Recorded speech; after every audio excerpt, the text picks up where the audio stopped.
Já parou para pensar em como a mídia sempre influenciou a forma como vemos e processamos informações? Não é difícil existir em sua mente cenas inesquecíveis de filmes ou novelas que você já assistiu. Quem nunca assistiu um filme famoso com os amigos ou até mesmo se viciou em uma série que te indicaram? A verdade é que filmes definem épocas e gerações.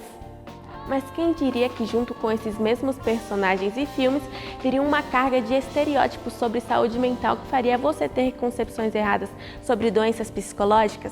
Pois é, diversas obras audiovisuais retratam de forma equivocada a grande parte das patologias. O que mais vemos são filmes nos quais trazem transtornos antissociais conhecidos popularmente como psicopatia de forma totalmente exagerada, fora da realidade ou até mesmo de forma romantizada. Há também algumas outras obras mais tranquilas que tentam tratar do assunto de forma mais realista. No entanto, ainda assim acabam fazendo isso de forma imprecisa. É justamente por isso que é tão importante ter uma análise crítica daquilo que consumimos. Para te levar a entender mais sobre o assunto, procuramos 2 casos presentes na mídia de representações mal feitas. Um caso que ficou bem famoso quando lançou está em Murder House, na temporada inaugural da série estadunidense American Horror Story, lançada em 2011. Tate é um adolescente que teve uma infância conturbada, com pais negligentes e abusos verbais. Ele se tornou um garoto reprimido e começou a desenvolver traços de transtorno antissocial, praticando violência inicialmente com animais e mais tarde chegando a assassinar pessoas que eram próximas a ele. O auge de sua violência se dá no momento em que ele decide praticar um massacre em uma escola e mata muitas pessoas. O grande problema é que a psicopatia do personagem é algo ultra glamorizado e fomenta ainda mais os estigmas criados acerca do distúrbio, sendo um completo desserviço. Além da história pessoal de Tate, temos o romance extremamente tóxico e abusivo que ele formou com Violet, uma suicida. O relacionamento dos dois foi e ainda é algo estranhamente visto como uma meta entre adolescentes e fãs de American Horror Story. Depois da série, muitas pessoas começaram a se inspirar no personagem. Ele começou a ser, de certa forma, um ícone entre os jovens que se viam parecidos com ele. Diversos desses mudavam as fotos de perfil das redes sociais para a foto do personagem principal e, pasmem, alguns até desejavam ser psicopatas para serem como Tate. Outro caso é a série Bates Motel, que conta a história de convivência entre Norman Bates e sua mãe Norma depois da morte do pai. Toda vez que Norman tenta se relacionar, Norma diz que ele só precisava dela. Ele passa a maior parte de seus dias sozinhos no porão de casa entalhando animais como uma solução para a morte. Até que em um de seus surtos ele lembra do abuso que sua mãe sofreu do marido e que Norman presenciou. Além disso, ele também lembra que ele matou o próprio pai em um apagão.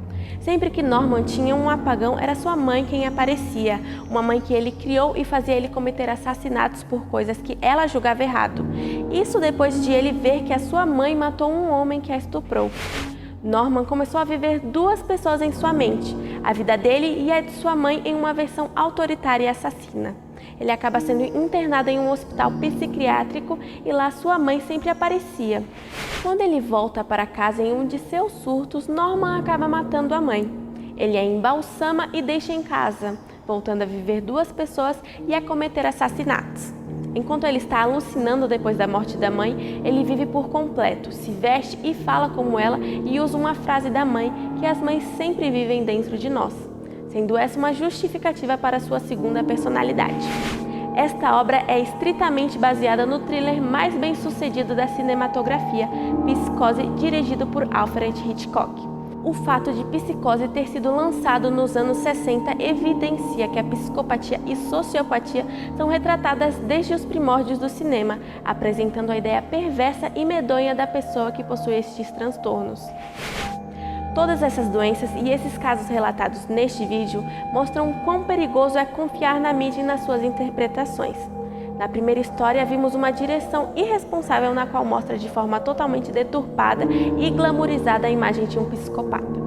Ao tratar de alguém com distúrbios antissociais como um herói, a série incentiva outras pessoas a terem atitudes como as dele. Incentiva maus tratos, agressão e, em casos extremos, até a cometer delitos mais graves como assassinatos. Na segunda produção, vemos o caso da superproteção de uma mãe com um filho que tem problemas psicológicos adquiridos por traumas desde a infância e que vão se agravando.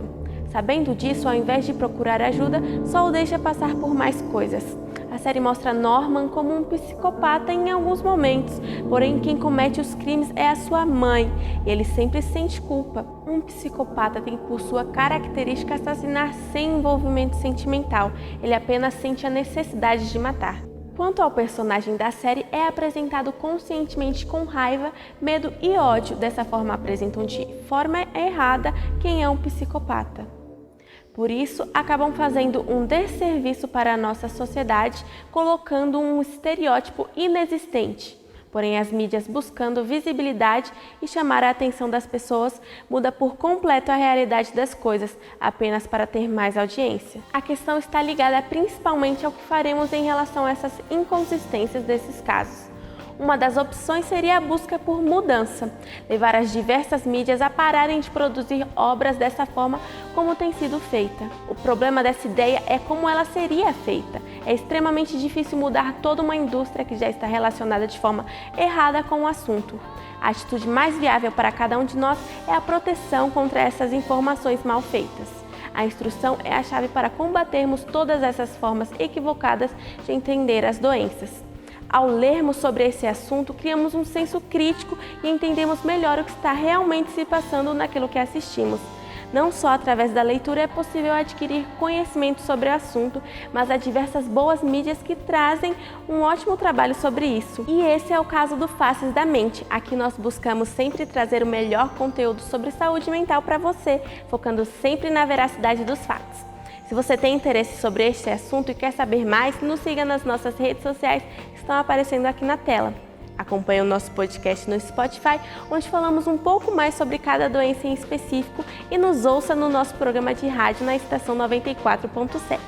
Obrigada por nos assistir e até uma próxima!